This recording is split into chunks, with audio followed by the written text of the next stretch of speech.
So this session is called Building Connections for Enhanced Neuroinclusivity in Housing. And I'd like to first acknowledge the contribution from the Azrieli Foundation, who has made this possible. And we have two presenters and a third presenter that I will introduce, and she's going to be moving around the room. So Mike Chong, who is here, and he is the Knowledge Mobilization Officer for Accessibility Institute at Carleton University. And Tara Conley, right there, thanks Tara. She's the Assistant Director of Research and Development for the Accessibility Institute. And Roxana, I know she's here. Roxana is over there. Roxana Maria Barbu. She is the research lead at the Accessibility Institute, also at Carleton. So they're going to be speaking to us for the next hour or so, and they will tell you how they're going to work out questions as we go. So welcome, and we're very pleased to have you. Thank you, Sue. Waiting for the slides.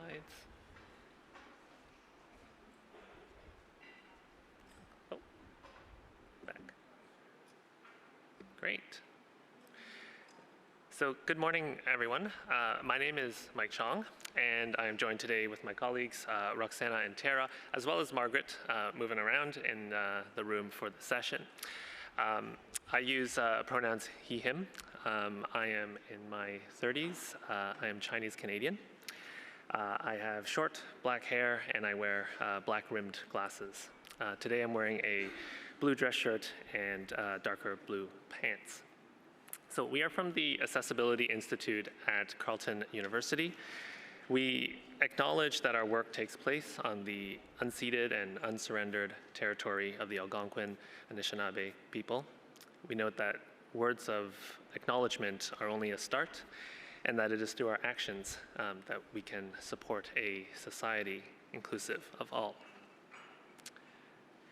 So in partnership with the Cine Family Foundation, we formed Neuroinclusivity in Housing, a knowledge-sharing, connection-building initiative as we push for understanding and consideration of a neuroinclusive lens to housing. So for the next 10 to 12 minutes or so, I'm going to share a little bit about what we've been doing, but we really want to have a more interactive session. So we will be requesting your participation in an activity at your tables and online as well. For our agenda, I'll talk about updates at Neuroinclusivity in Housing, talk a little bit about the housing ecosystem, and then I'll pass it over to Tara to talk about the National Neuroinclusive Housing Network and lead the activity. And sorry, the last part should read Stories and Solution. That's the participation part. So at the summit last year, we introduced Neuroinclusivity in Housing. And we are about sharing knowledge and connecting people and organizations in this big, broad world of housing. Our activities over the past year have been about that, tapping into the housing world and learning what people are doing, finding the good practices, the ideas, the little and big things that incorporate a neuroinclusive lens. We spotlight them on our website, and then we share it with the National Neuroinclusive Housing Network and other avenues for everyone to explore and learn. I'm not going to go through all of these, but I wanted to give you an idea of some of our spotlights. So the first one was talking with Maison Vero and Louis about their building process and design elements of their project in Varennes. In our second, we connected with York University's Transition Support Service to look at independent living and transition to living in residence for autistic post-secondary students. Our fourth and our seventh were written by our Autistic and Neurodivergent Advisory Committee as they discussed their concerns about housing and some of their positive experiences as well. 5 was about how financing for community connectors or community navigators could work and the outcomes for success to look for. And most recently, we made connections between universal design, which we've heard a lot about in this summit, and neuroinclusivity.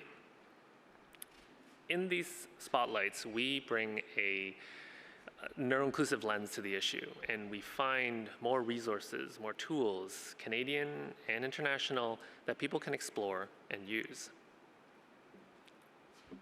So you'll find all of these on our knowledge platform, nihouse.ca. And there are bookmarks on the tables with a QR code to the site as well, as we're handing those out. And I want to stress that this is a living platform because we are updating it as we learn more, having more spotlights and more activities and more resources that are available.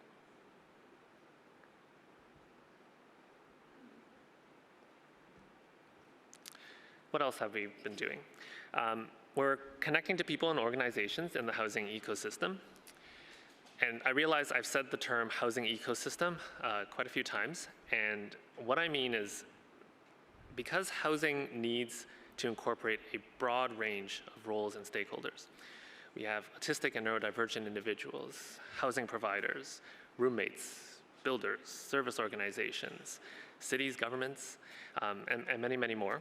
We need to think about this, and we do think about this as a network, and really importantly, that they need to be connected. So it is a living system.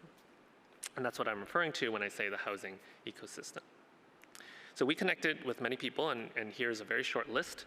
So for example, Carrie's Place, and understanding how they develop a comprehensive person-centered housing plan. We connected with the Ottawa Adult Autism Initiative here in Ottawa, Universal Design Newfoundland and Labrador, and the Alberta Residential Landlord Association in Alberta. And we're really looking to form positive relationships across the board in these areas. Some of these connections are featured in our spotlights, and others will be in upcoming webcasts, which I'll talk about in a little bit as well. We have a few more things, a few more slides, I guess, about our learnings so far. The good thing is that people recognize the housing crisis, right? It's in the news every day. Cities, provincial and federal governments are putting things in motion to address it. The not so good thing is that many are not explicitly or expressing a neuroinclusive lens when doing things in housing. Now, there can be many reasons for this. Like they might be focusing on different aspects of housing. We spoke to somebody who's working in energy efficiency. But if you're working in energy efficiency, that also means a consideration of good soundproofing, air quality, airflow, and lighting. We also talked with someone supporting disclosure in the workplace. But that also has some similar connections to communication with, for example, landlords. Some may not know where to start. They are interested, they don't know where to start, like a few of the architects that we spoke with. And then there are some people who are putting out fires day to day, one fire at a time, living and supporting one step at a time. So we all really have a big task because as we know, housing affects every aspect of life. But we are optimistic. And here's why. So we're going to talk about housing through an autism lens. We've heard that at the summit already, but we're going to talk about it again today. So they identified multiple, 8, broad elements that are necessary for safe, secure, and empowering housing experiences for autistic people. They are listed on the large papers at your tables, and for those online, we'll show it in the activity later.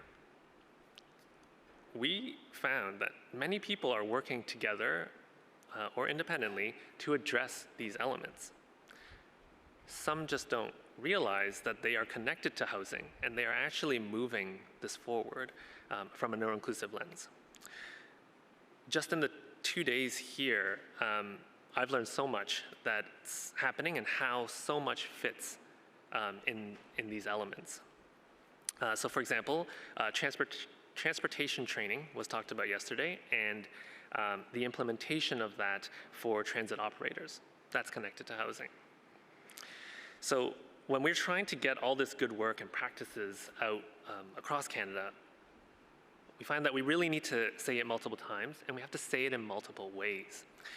And an understanding that although there is some shared language, professions and people in different roles communicate differently.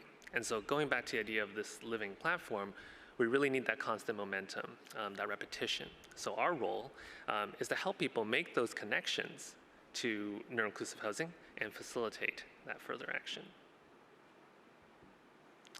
So one way, as I mentioned, is through a webcast we're starting. This is Housing Harmonies. And it's a webcast series and network cafe that will amplify a neuroinclusive approach to housing. We learn from the people we talk with and share it. Then each webcast is going to be followed by an open network cafe intended to connect more people and allow them to explore opportunities for collaboration. We've found, and I'm sure many have experienced here at the summit, that when people come together from different spaces, sparks fly. There's an energy, there are new ideas, plans being made, and action starts. So this is what we're trying to achieve. And throughout this, we continue to incorporate community voice. One way is having guests who self-identify as autistic or neurodivergent for these webcasts, and inviting our neurodivergent advisory group and their networks to the cafes. Together, we aim to bring people in to harmonize with us, to share, to learn, and work together to move neuroinclusive housing forward. We've done some recordings already, and we plan for this series to premiere next month. And this, just briefly, over the next year, we're also going to be engaging people to learn more about what they're doing. We're continuing to invite people to share stories, solutions, successes. And what's really important is synthesizing that knowledge and sharing it out to the national network as quickly as possible with the entire broader housing ecosystem.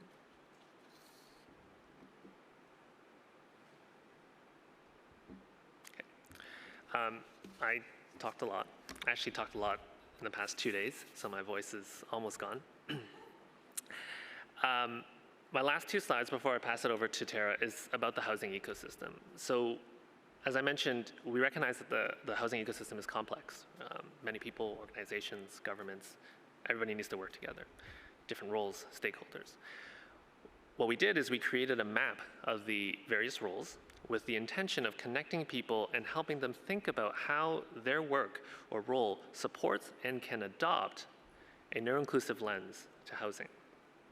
This image here is a screenshot of our ecosystem map with the list of roles. We know that this list is not exhaustive, but we started with these for now. And so when you click on a role, we outline the potential contributions within the ecosystem to support housing success, and all of this from a neuroinclusive lens. So this is what it would look like. So for example, here I have the city planner role. So on the left is a screenshot, again, and the text for that screenshot is on the right. So the way a city planner can support housing success could be incorporating universal design principles to enhance accessibility and inclusion. It can be involved in creating zoning regulations that support diverse housing options, or working with the community to improve housing environments. We have some potential collaborations to think about, so they may work with builders, elected officials, homeowners, and researchers. And then we provide links to a few interesting resources just as a start, as inspiration, so that people can explore further and apply some of these to their work. We would really love to learn more about what people are in these various roles are actually doing that is neuroinclusive, and so we're going to be doing that, more of that outreach. And I think this is a good segue for Tara to talk about the network and take us into the activity. I'm going to be helping to facilitate the activity for our online attendees. So you'll see me out on the side there on my computer. I'm here, just going to be online in the corner over there. Thank you.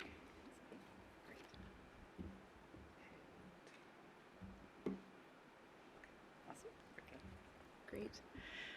Hey everybody, Friday. So I know, just to acknowledge first, that this is Friday, third day. Everyone's kind of trying to keep their energy up, so let me just say thank you. Thank you for being here and continuing to give your energy to this.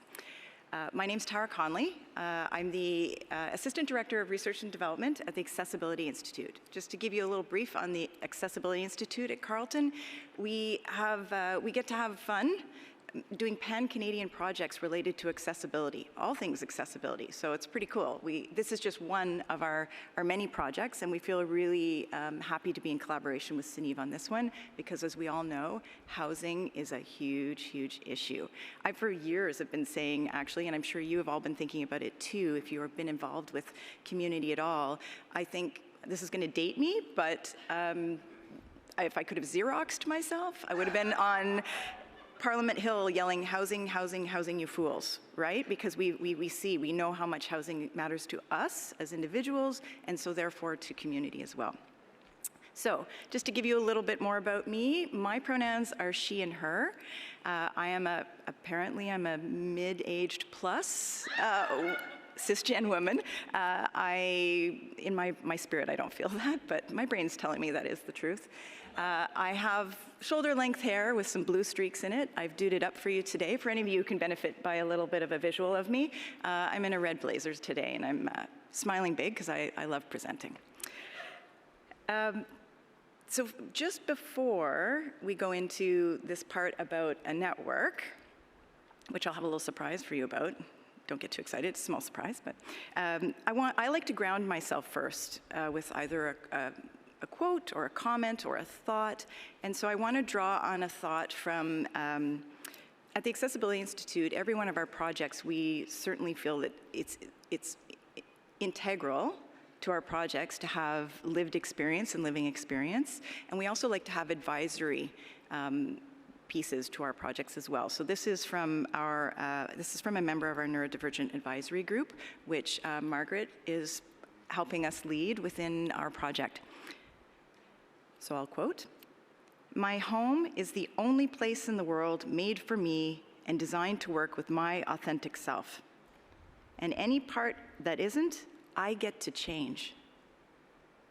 So I like that one. That's grounding me in how incredibly important our spaces and places are to us. And not only that, that we have the autonomy and the agency to make changes to that should we need to. And I think, one of many gaps out there in terms of housing and folks in the community is that's not necessarily the way, even when housing one's got adequate housing, that's not really the way it's happened. It's been sort of, this is done for you, here we've decided that for you. So that's one thing we're drawing upon previous work done by the folks in the Housing Autism Solutions Lab that really wanted to shift the focus into more person-centered and just really respecting the autonomy of folks to define how it is they thrive in terms of housing. So that grounds me for that. I want to give you a little background, because when we talk about the National Housing Network, surprise, that's you, or maybe you, whoever wants to get involved with it. There isn't necessarily some big network out there that already exists. It's really about us coming together in a bit of collective impact. So when we say the National Housing Network, we really are talking about each person we're speaking to at any moment, and we're trying to invite people in. You do have QR codes to the website, but I'm strongly encouraging you to reach out to us as a project so that we can start to connect people and pull ourselves together around this issue. We know how important it is we've heard people here, we've been speaking to a lot of people here at CALS already, A lot of members of our team have been doing that and saying, wow, this is really on people's minds, of course, right? So that's a warm invitation to you. Just to give you a little brief on the Housing Through an Autism Lens Solutions Lab, I want to do a quick check though. Can everyone hear me okay? Okay, great. So that piece of work was not done by us. We are actually getting to move forward from that work, and I want to acknowledge the work that was already done. It was a consultation with community, and what it did was, I believe it was an 18-month project, right? And yeah, were you involved with it, Maddie, as well? Yeah, I think there's actually quite a few people here who know exactly what that project was, but for those of you that it might be a bit new to, it gathered stories from housing experiences from autistic adults, and not only housing experiences, but how to potentially make change. So questioning and asking about what would be impactful in making change. And what it came up with was sort of 8 elements that were articulated to sort of say, what would suitable housing and what are the requirements for each of these elements? So we had 8 elements we were going to talk about. What do those need to be in place? What do we need to have in place to have sort of a suitable housing solution for folks? And they created a blueprint that sort of focuses on the notion of self-determination, as I said before, and not housing decisions done for and to, but really thinking holistically about design solutions and how we actually come up with solution-focused stuff with community. And so it's a co-creation, or even sometimes saying, you tell us. Right? Even the way I'm speaking about that, that's sort of an us and them kind of concept. It goes beyond that. It's really about what does housing mean when we think about it from a neuro-inclusive lens. So something else I'll say to you is there isn't really neuro-inclusive housing. I know that's in our title, and you might say, well, why'd you say that? Titles for research projects and onward. But really, it's housing that we're looking at, and we want it to be neuro-inclusive. Right? So there's not a thing out there that's neuro-inclusive housing. We want all housing to be neuro-inclusive, right? We want it to have options. We want anyone who's designing housing, anyone who's involved in housing, to be thinking about the experiences and having understanding at the very basic level, at least, of what community is saying that is required for that housing to be meaningful, safe, and something that they can thrive within, right? That's from community voice. Now we're trying to move it towards a bit more pan-Canadian action. So that is where our project comes in, because we want to start trying to help articulate the how, or those elements of the how, into some more concrete solution-focused pieces that people can take and go and do. That's my technical word of saying that. We take it, we go, and we do something with it. I think, so by doing that, we're doing all sorts of different things that Mike has talked to you about, like getting a picture of the ecosystem, helping people connect with the work that they're doing. You might see synergies with what someone else is doing. All of those pieces are very important, but there's also an element to this where we want to make sure that people have, if they want to make impact on this, that they have something they can go look at and possibly replicate. Right? And no matter what you're doing, if you are actually supporting housing for folks, if you are actually a family member who's advocating for housing, whether you're someone who's actually in design and build, all of those different elements, there's always a way that you can start to look at how do I think about this from a neuro-inclusive lens. So that's where sort of a national neuro-inclusive housing network comes into play. And that could be all of us sitting here, should we choose to do that. What we're hoping for is people can, in their own spheres of influence, wherever you are working and playing, where do you start talking about this and start pushing anyone who's involved with housing to start thinking about this. Even just that first step of getting people to think about it is an important one. When someone's designing something and they're designing the lighting in a new build, and you happen to hear about that, oh, have you considered the flexibility of that lighting? That's a big thing, we all know. That would be one important step. So having that in mind from the get-go would be super important. Okay, I've talked a little long about this. So let's just talk for another minute about why I know most of you in the room and out there in the ethers of the interwebs know that neurodivergence and housing insecurity there are some links there for us, right? We know that particularly for autistic adults, but other neurodivergent folks as well, that there's stigma and we're navigating system barriers in multiple contexts, right? And so that necessarily involves housing. Often we're navigating systems that are neurotypical in design and are really hard to navigate. So whether that's accessing the funds for housing, whether that's the very complex, perhaps there's government grants, those types of things around even building. So from even not only self-advocates and individuals who are seeking housing, people who are trying to create housing find there's lots of barriers. So in our working group advisory, I'm looking over at Sue Vanderbilt-Koch right now, we know that we have to learn from each other on how we figure out zoning and bylaws. How do we get the information we need to make the change we want to make, the change about? So we know also that there's context that folks work within that actually minimizes their strengths and seems to amplify the challenges, right? And that's the exact opposite of what we want happening. And we know that there's a real possibility of, I call it sort of the cascade. So that communication piece and the unwritten rules are at play. We know that very quickly we can go from someone having really fairly decently secure housing and it's going really well for them, and then there's communication stuff that starts to happen between a landlord or a housing provider that starts to maybe go a little off, and then there's the response or the support is not there to support that communication, then that leads to things that are more like legal actions, or someone loses their stable housing, then they're actually they're on the streets, they're trying to couch surf, they're not sure who to ask, they're trying to navigate a system, then that cascades down into, sometimes it's interactions with the law, right? Like that's a terrible snowball. And it does happen. We know this happens. So in community, we understand how important housing that suits and fits someone is, right? That's not a luxury. I know sometimes people out there are like, well, yeah, everyone would like housing that fits them.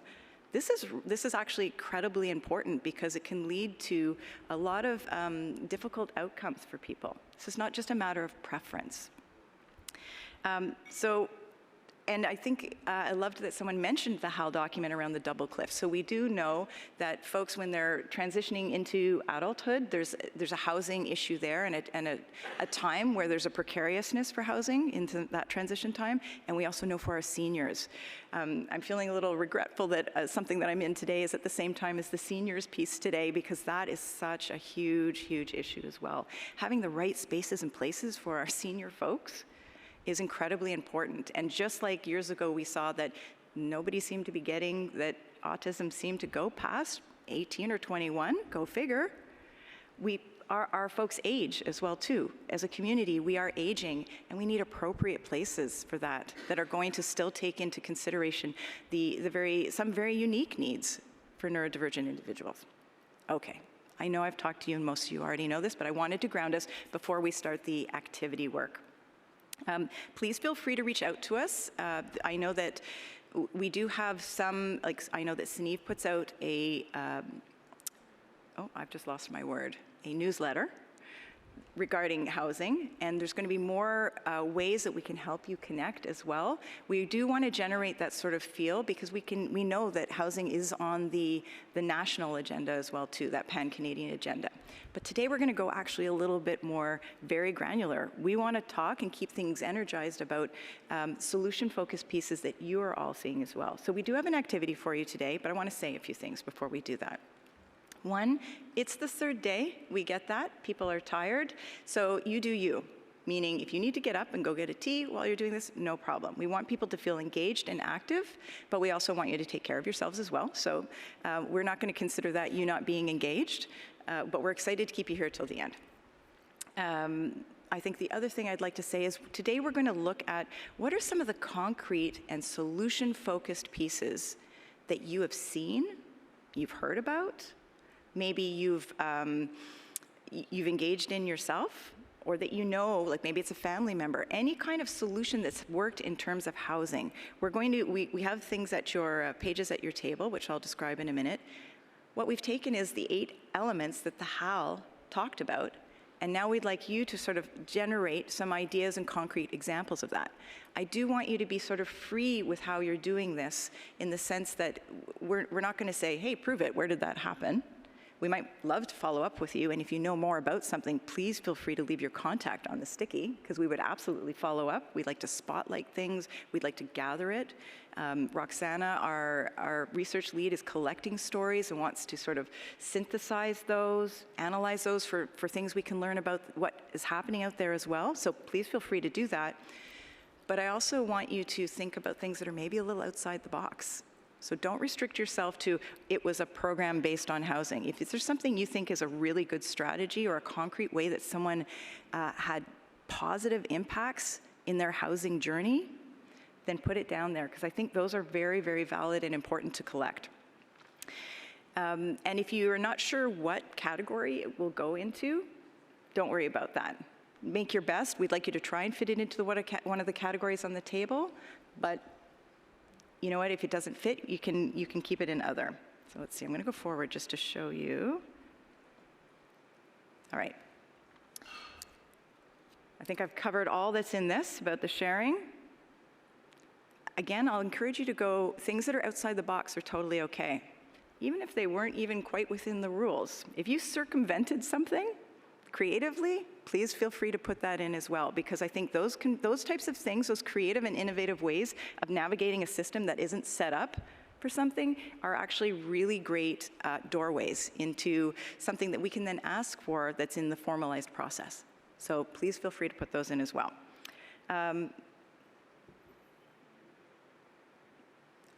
Actually, I'm going to wait for that one. Boop. I love how I just said the word boop. That to me meant slide backwards. Okay, so don't worry about this share slide yet. And I'm going to mess with the folks over there and switch microphones.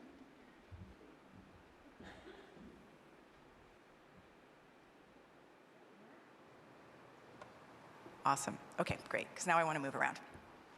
So I would love to first, before you have to go in and start writing things, and we'll bring you through that process, I'd actually like to just see if I can generate some energy now for us to think about these things. So I know there's folks who will want to percolate this and think about it for a minute and talk with the folks at their table, but I know there's got to be a few of you that are like, ooh, I already have one, I know it. So I'm going to invite, let's see, I have Margaret and Roxana. Do you have microphones with you?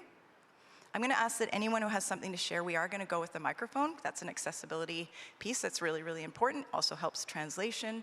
So if you do have something to say, just raise up your hand or make yourself known, and one of these fine folks will come and bring you a microphone.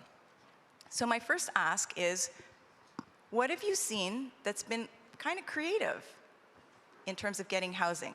We've seen a lot of barriers. We know a lot of folks who have had challenges, but have you seen a situation where housing worked out really well? You have some challenges? Okay, when we get to that later, for sure, absolutely. Yes, and for autistic folks, gentleman was just sharing, he has autism and he has some challenges he'd want to share later, so that's great. I will start with some of the solution stuff that we've seen. Okay, one over there. Thank you for your presentation, first of all. Had a chance to meet Mike a few weeks ago in St. John's, so I was really looking forward to this presentation. I think what works is when we get away from agencies and top-down solutions and get into community solutions. Solutions driven by and led by those who are served by the housing. So I think the further we get away from somebody coming down and saying, these people will look after you, and closer we get to, let's build something that people can look after themselves, I think it's better. And I love the concept you brought up, universal design, and I have some friends at Universal Design NL. When we design universally, we build something for everyone. Philip Piscala was speaking about the office that Accessibility Standards Canada has in Gatineau. I was there yesterday. It'll blow your mind to see what's possible when you design properly. Thank you. We have someone else? Yep. Oh, sorry, one over here, and then we'll pop back over here. Oh, I'm loving this. Great, yay. Is that working? My name is Nancy Walton. I'm from British Columbia. And my son is in a residential setting. He's 26 years old. But this was an agency, actually, that was working mainly with physically disabled people with a medical model. So there's nursing involved and everything. And long before my son got into housing, there were many adults and children in foster care who had very challenging needs, autistic people. And they were ending up in the psych wards and in the hospitals frequently. And so they approached a psychologist, Dr. Glenn Davies, in BC, and he worked with other people to invite, actually, I think it was Richard Fox came up and worked on developing a behavior plan and worked with an agency that had already this medical model. Sorry I'm going the medical model, but these are people that have ended up with self-harm and aggression and so on and so forth. They needed care. And so they designed housing where they've got behavior intervention involved, so they're proactive.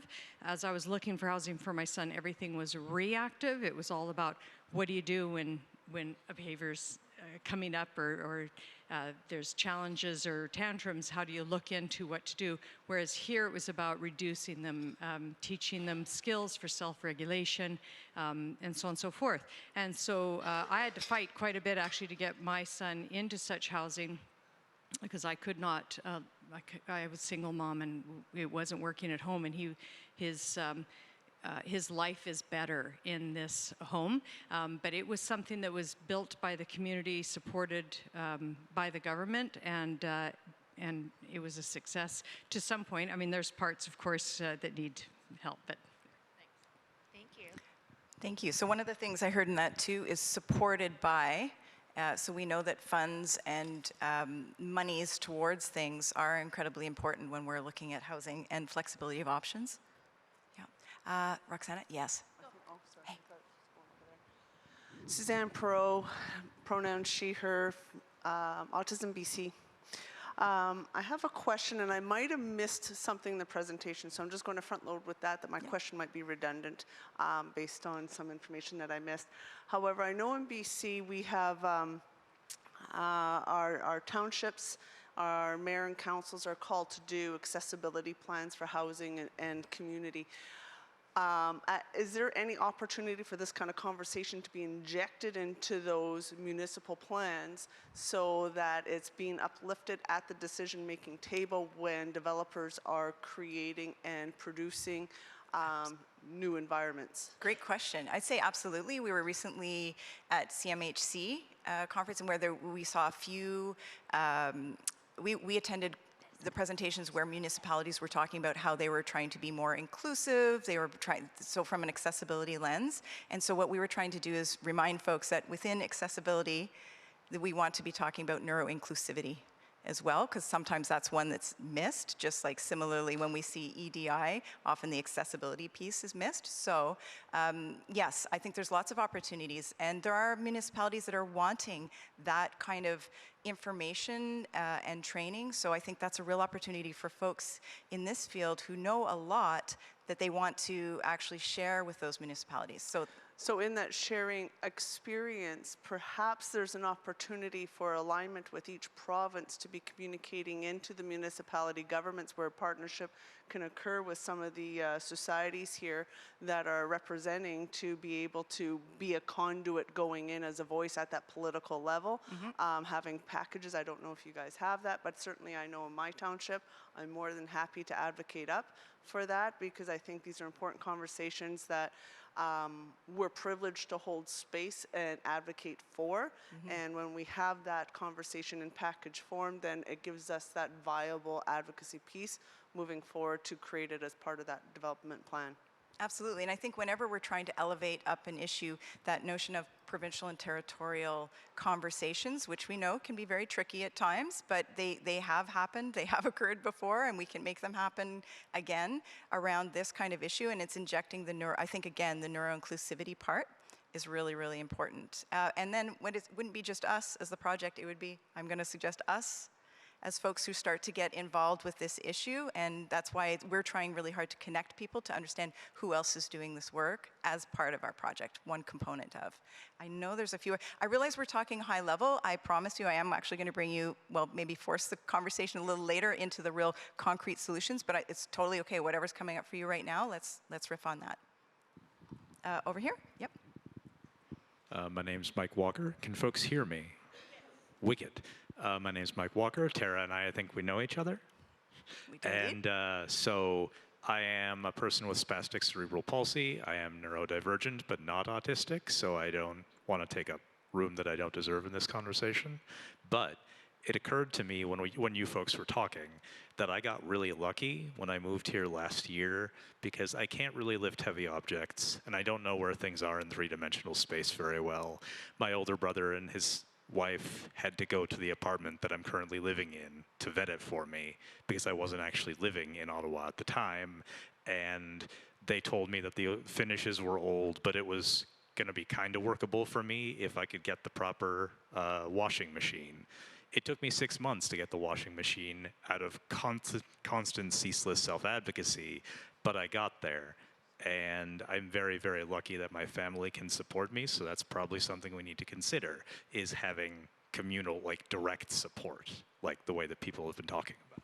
Yeah, absolutely. And what you bring up there, Mike, too, is something that when we look at what the HAL also mentioned, you know, and we've heard it here very often, support is really important. And I'm going to not other folks who are neurodivergent by saying we need support. Everybody needs support. We all rely on support. We all either have community or don't have enough community. We have resources or don't have enough resources. But let's not so what I encourage in the conversation is say when we're talking about supports, we think about that at multiple levels, multiple layers, multiple ways that we can see support happening, right? That could be a social worker who goes to visit a bunch of apartments once a month. People have a check-in. That's supportive, right? That could look very different than another type of support with someone who has very indeed complex needs, and we want to have people around who are providing much more just-in-time service.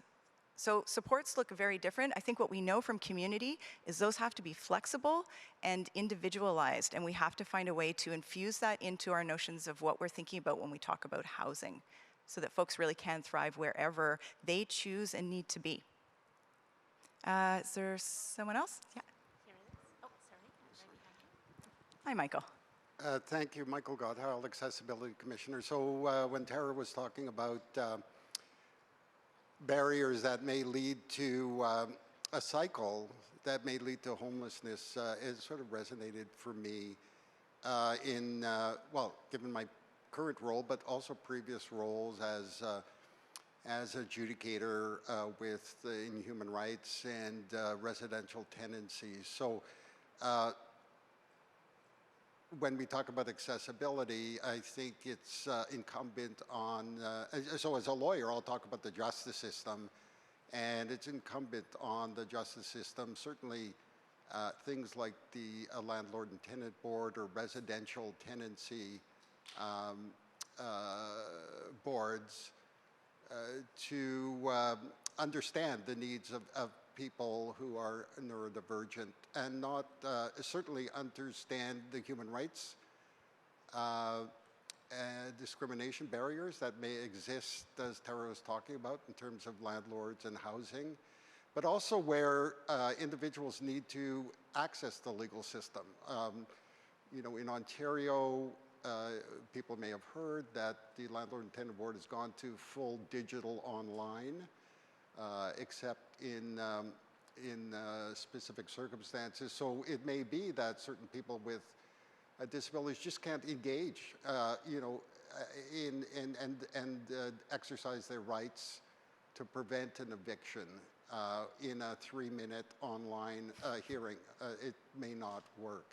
So one thing is for service providers in the justice system to understand the needs of people and not create processes that are not accessible, that create barriers. But the other thing is, and there have been some projects that I've been involved with. One was called Eviction Diversion, which is the the justice system, or landlord and tenant boards, actually setting up projects, programs with community organizations that support people with disabilities, people with mental health disabilities, and oftentimes landlords, large landlords in certain areas to try to divert problems, and rather than having them wind up in the justice system. So identify problems early on, get the supports to,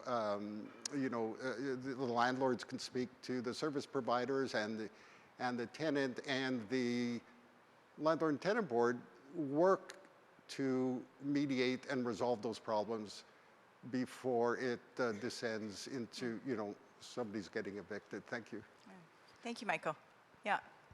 So, and just that notion of the proactive nature of many of the things we keep doing rather than constantly reactive. Now, I know there's some more folks. I just want to, if you don't mind, I want to make just a little bit of space for, there was a gentleman who did want to talk about a challenge. I'm going to invite that in, and then we can come to you. Yeah, great. Did you want to talk for a minute about the challenge? Okay. We'd need Roxana to run that over to you. Sorry. I'm going to actually ask that we don't, only because I know you totally can, because I can hear your voice from here, so you've got a really good resonance, but it helps with our translators to have it in the mic. So if you don't mind, that's cool. Thank you. I knew that. My name is Conrad Turkin. I recently got hired by Canucks Autism Network, and I'm representing Musqueam, not only me, but them as well, other people from BC, Musqueam, Squamish, and Tsleil-Waututh Nations, as Al Murdoch would say all the time. And an issue I would have, like, I live with my mom, she's divorced, and the issue is, like, I'm not making a lot of money right now. I'm on PWD, and she just retired, she's retired, and what do we do if we need, like, stuff, like, fixed and stuff, and if we don't have a lot of money? What's the solution to that? Maybe not for me, but for, not only for me, but for others as well?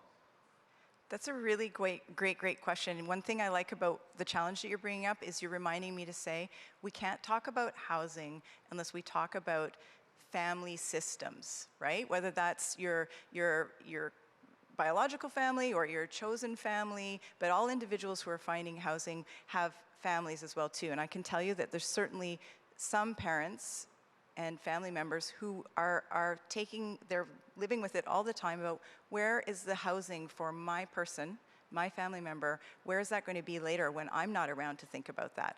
And I love that you're also talking about how individuals can worry about their own families too, right? As they watch their parents get a little bit older, who's going to help, who's going to take care of that for them? That's actually a big stressor that can happen for people. I wish I could give you a really quick answer to that one, because sometimes it's hard to find the services if you don't have a lot of money to find people to come in and help. So what do we do? Is that like a province? It's a Canada thing, right? Can you say that again? It's a Canada thing though, right? Well, there's a lot of, like, I think one of the ways is around community and finding out who in your community has some skills and supports that maybe they could help you with, but I do understand again. Yeah, I have a person with CLBC, but he's new, so we don't know what to do. That's why I'm asking if. Well, maybe after this, you and I could talk a little bit, and we can connect to folks that are in your province who are here, or if anyone is here who would want to speak to you to maybe give you some ideas around that. Yeah, we're not sitting in provinces, so that's why. Sorry, I didn't hear that. We're not sitting in provinces, no, that's why. But now maybe later people know, they can come over and to see you. Okay, thank you. Did you see someone? Yeah? Okay, good. Thanks. That was a really good topic to bring up. Good morning. My name is Bob Walsh, and I'm with OASIS in Ontario. That's the Association of Developmental Service Providers in the province. I'm just a little lever and a piece of success that I wanted to share. we did a bit of a small sample research piece last summer. We have 444 municipalities in the province, and we took a small sample of about 28 of the bylaws in terms of looking at supportive housing. And won't go through method or anything like that, but really we're able to see that there were very supportive practices and practices that put together barriers. So we're able to come up with a couple of ways for municipalities to assess. As we then brought those to, for example, Association of Municipalities of Ontario, there were a number of groups, a number of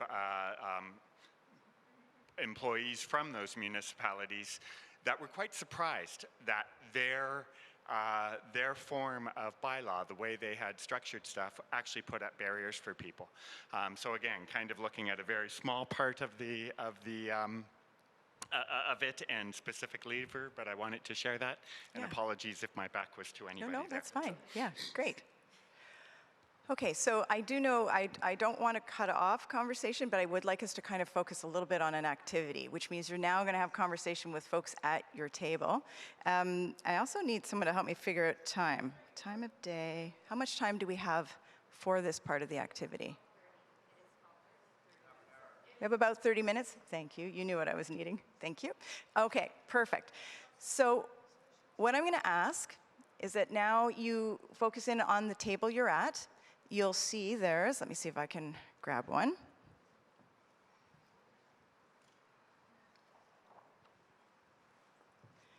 There'll be a page on your table, there might even be two, and it's got all the sections, it's sectioned off as you can see, and it has the elements that the HAL, the Housing Through an Autism Lens Solution Lab, which was part of community speaking to this, the elements that they articulated. So I'll read them out. The first one is self-determination. There's medical and mental health. There's community care, positive relationships, and social connection. There's financial and economic stability. There's housing infrastructure and suitability, like the right type of housing that you need at the right time. Physical, emotional, and social safety. Support systems, including natural and paid supports. And technological support and other tools to support sort of thriving in housing. So we're not going to necessarily define all of these for you. We're going to allow for you to decide where anything that you have an idea about, you can fit it where you need to in these. We're actually interested in seeing where you do fit the ideas and where you think they belong. So through discussion at your table, you've got some stickies there. What we're asking for is that original question I had, which is, what are some creative, concrete things you've seen that have worked to support positive outcomes or positive housing experiences? And it can be on the very small level, like we had someone guide us through all the different apartments that were available in a city. Someone helped us gain familiarity. We were allowed to go visit apartment building sites before we even went to make decisions about it. It could be something like that. It could be we got to go to a service provider who actually understood the sensory needs of someone. It can be pieces like that. It can be process. It can be a policy that you came across. Anything that you thought, wow, this was actually helpful, because we want to start pulling those together and generating some information from those as well. Because I think we do definitely know a lot of the barriers, and we don't want to squash that discussion, but we definitely want to start gathering in, what have you seen that's creative? What have you seen that might be innovative? Might have been a little bit out of the box. That's okay to put in. So I'm going to give you that time now to you can speak with each other too, to kind of get ideas from each other. And we have people who are going to walk around for a minute too and just support you with that. Any questions about our activity, Margaret? You can move around if you are alone at a table. Absolutely. To generate some more discussion. If you don't want to and want to do it alone as well, I can give you an extra sheet. Great, thank you, Margaret. Yep, absolutely.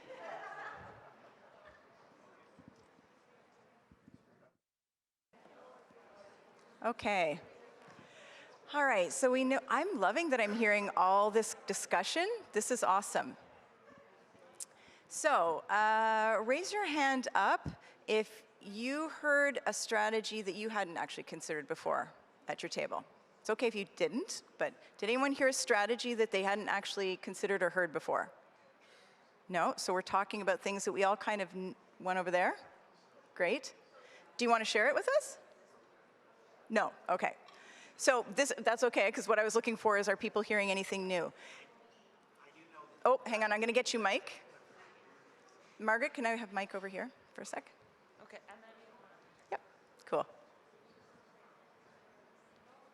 And I'm going to endeavor to wrap up so that you actually make it to the lunch line first.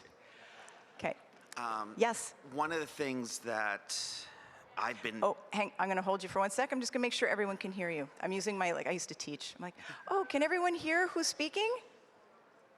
Awesome. Great. Okay, go ahead. One of the things that in Calgary I've been kind of advocating for as an autistic advocate has been opposite of what the general population has been wanting, and that is build an actual community that is autistic, so that you have high needs, low needs autistics in the same community, some in apartments, some in housing, but as a whole community, because we tend to group together. It's unlike what's been going on, where it's tried to disperse us throughout the system. That's one thing that's been resonating when I was bringing it up in Calgary back when before the pandemic thing and all sorts of things changed, but it's still an idea that is different. Yes, and yours is not the only voice that's been expressing that, for sure. And I think that the thing to take from that is there need to be multiple options. There's not one option for neurodivergent folks, right? There need to be multiple options, multiple levels, and that flexibility within each option as well. There's no one way, I don't think, to do it, because if anything we know is community is incredibly diverse, right? So why would we think there's one housing response to such a diverse community? Yeah, thank you very much. Over there? My name is David Nicholas, and we were talking about really a question of, with the new new budget that has just come out federally, is there an important space for advocating for thinking about what are the needs in the autism community relative to housing? There absolutely is. Thank you for asking that question, and I think that is the case. So from our perspective in the project, I know there's plenty of other advocates out here as well, but absolutely we're starting to talk, just even conversations we've had with Accessibility Standards Canada, with Michael as well, like at those levels, understanding some of the impact and needs and levers that there are. But I think you're absolutely right. There is an urgency around housing right now. And I think one thing to note is there's going to be that urgency of build fast. We need spaces, build it fast. And we don't want people to rush ahead and not be considering accessibility. And to also be able to take accessibility and move past the notion that is simply built environment physical accessibility. We're talking about inclusive design. So absolutely, I think now that if there's going to be money put towards housing, we need to make sure that there's pieces attached to that that consider that housing be neuro-inclusive and accessible. Yeah, it was a really good question. I think now is a very prime time for that. So thank you everyone for today. Is there anyone else who has one more burning thing to say? Because otherwise I am going to release you for lunch. I want to give a shout out to the folks who have been participating online. Mike showed me all the conversation that's happening out there, and that's really been quite interactive and vibrant. So really appreciate how much folks have been participating online as well. There's so much to talk about housing. This is not the last moment we're going to talk about it. We know that. And we really appreciate that people will be continuing to engage with us.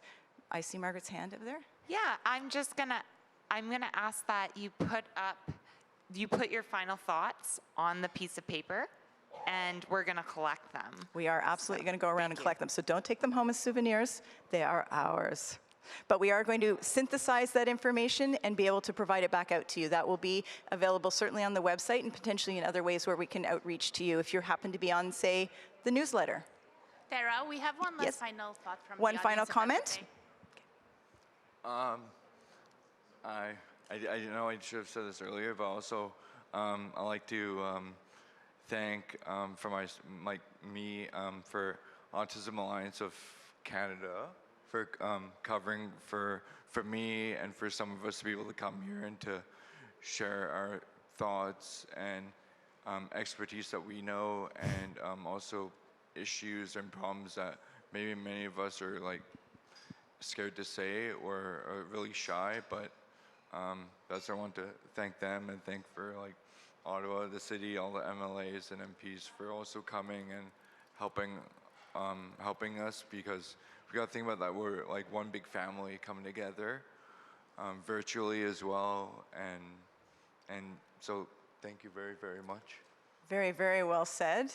I'll shout back out to you to say thanks for actually taking advantage of the space that's facilitated and using your voice and bringing it, right? That's how we learn from each other, so much appreciated to you as well. Thank you. Yeah. So I'll let Sue just wrap up, I guess, and you get the glory of releasing everyone for lunch. Yeah. Best part, hey. Well, I want to thank Tara and Mike for their great presentation and allowing us to all participate and to share our stories and to share our successes and to share our concerns. So thank you, Tara, and good luck. We're all going to be part of this project as it moves forward. Lots and lots of good things that are happening. Thank you, Conrad, for your comments. Really appreciate it.